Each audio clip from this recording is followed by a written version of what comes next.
Hi everyone, Stepan here. Today's test is about prophylaxis, in other words, preventing your opponent's ideas and basically stopping them from doing what they want to do.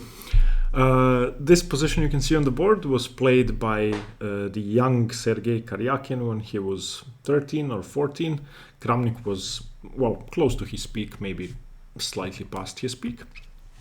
Okay, I'm not going to talk too much. Pause the video. You are looking for a great prophylactic plan for white. Okay, that's a tip, so sorry if that helps too much. But okay, pause the video, solve the position over a real board, see you in a minute. Okay, so this is a complex Sicilian position, and there are two obvious things. Well, the first obvious thing is that both sides are about to attack each other, or they would like to start attacking each other's kings. Black would like to play b5, b4, dislodge the knight, take on c2, checkmate. White would like to play h4, h5, h6, g6, checkmate, etc.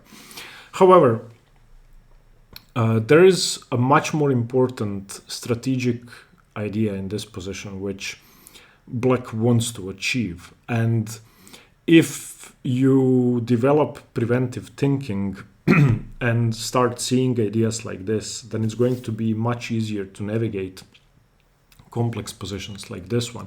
It's very easy to get carried away in a position like this and start attacking like a madman, completely disregarding your opponent's ideas and plans, or B, start defending like a coward and neglecting your own plans. So here, what can Black do? If it's Black to move, then b5, it doesn't really do all that much. White is in time to play something like rook to g2, and then after b4 play knight to d5. Even play a prophylactic move like a3 to prevent b4. So Black's attack in the future could be dangerous, but not yet. On the other hand, Black has a very strong strategic idea which would improve his position significantly. When you are in a position that requires complete attention, in which one move could change or one plan could change the nature of the position, you need to look for weaknesses and you need to look for badly placed pieces. If we look at White's position, all the pieces are sort of perfect. You could argue that the knights could find more active squares on d5 or on d4, and then, for example, an idea like knight d4, knight f5 could improve White's position. But there are more important things to understand. If we look at Black's position, these two pieces are perfect. Looking at c2, so making the c3 knight unable to move. The bishop on e6 is a great piece. Makes a ton of sense. So is the rook on e8, actually. It doesn't have a future on d8. Doubling up on the c-file is an idea, but there's no guarantee that the c-file is going to be semi-open or that the knight is going to move, so that there's going to be enough pressure on c2. If you look at this bishop, though, the bishop on e7 is the only poorly placed piece in this position. So what can Black do? Well, Black could try rerouting it this way, but that wouldn't really allow too much, because the only sensible square you have is b6. If you put the bishop on c7, it doesn't really do much either. You can break the center with d5, but that's probably to White's advantage, more so than to Black's advantage. So what does Black want to do? Black would love to get his bishop to g7. If you can get this bishop to g7, then we're talking. Then bishop takes c3, queen takes c3, and the whole position collapses for White. So what can Black do? Black will have to play bishop f8, g6, bishop g7. If Black achieves that, Black should be fine, even better, definitely from a practical perspective. So what can White do to prevent this? And now we come to the, prophylactic thinking coming into play. If Black wants to play bishop f8, g6, bishop to g7, what can we do about it? There's only one thing you can do. You can prevent that by brute force. So the only correct way to play this position is actually to start preventing that straight away. If you don't do anything, then bishop f8, g6, bishop g7. So what Karyakin did in this position is extremely instructive. He played h4. Now, to an untrained eye in chess strategy, this may seem like a move that anyone would make in this position in order to start attacking. But there's a much deeper idea behind this, and the idea is to simply make the bishop as bad as possible. So what can black do here? In the game, Vladimir Kramnik played bishop to f8, continuing with his own plan, and Karyakin played h5. Fine, Kramnik played g6, and now the key move is h6. So now this is what you had to see. Hopefully you did see it, and hopefully you solved the position.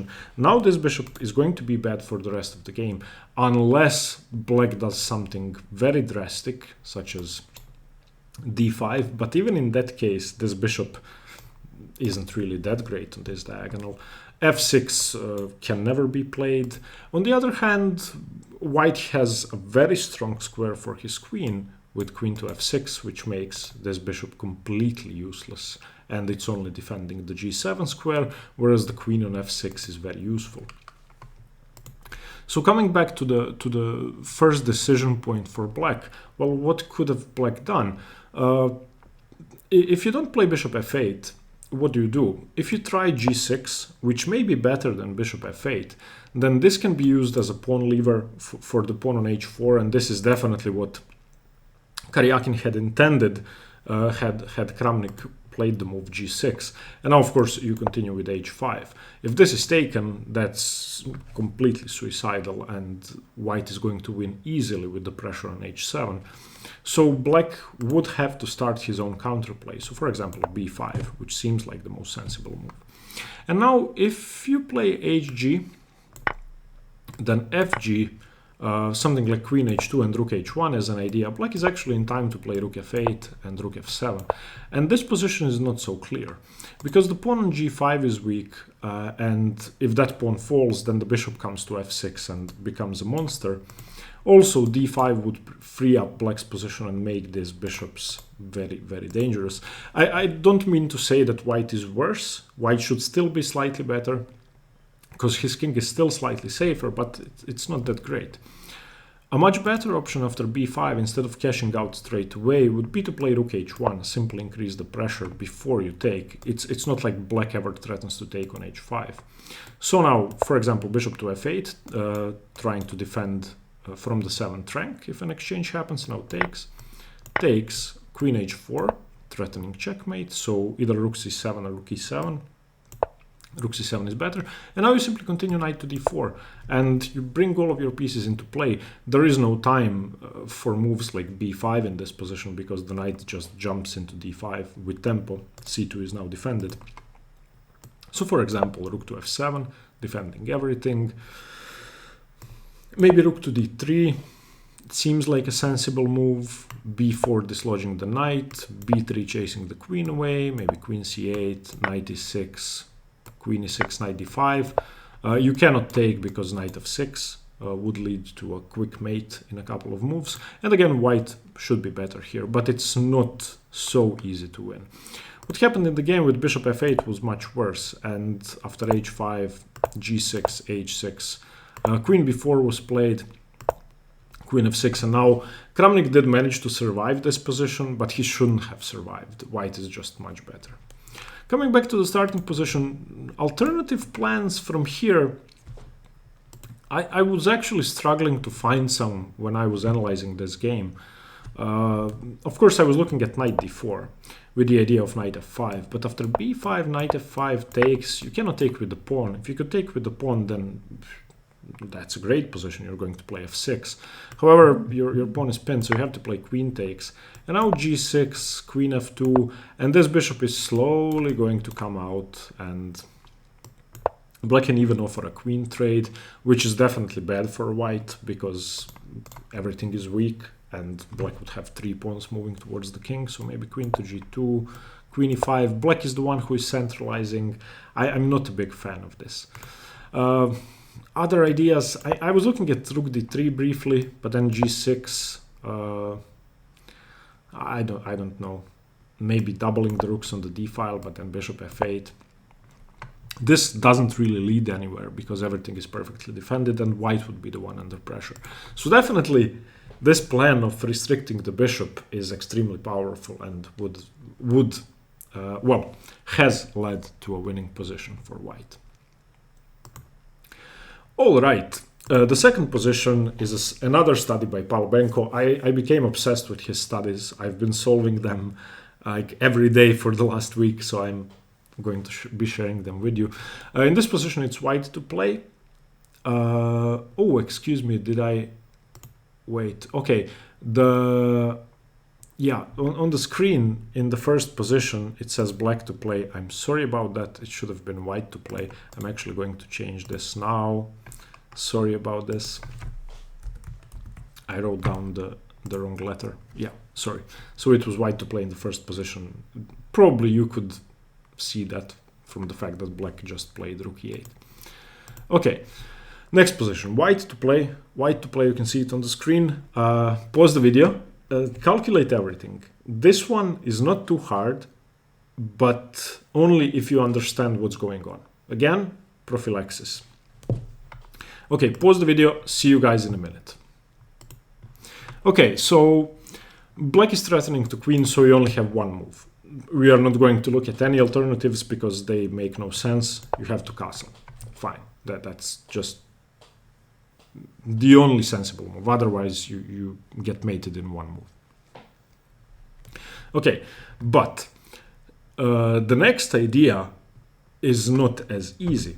Firstly, if black has two pawns which are very strong and could be threatening to queen one of them if given time. So for example, if black plays a5, this doesn't work here because white can simply play rook to b1. Black is not in time to save the pawn. If the pawn was on a4, then black would be actually winning this position.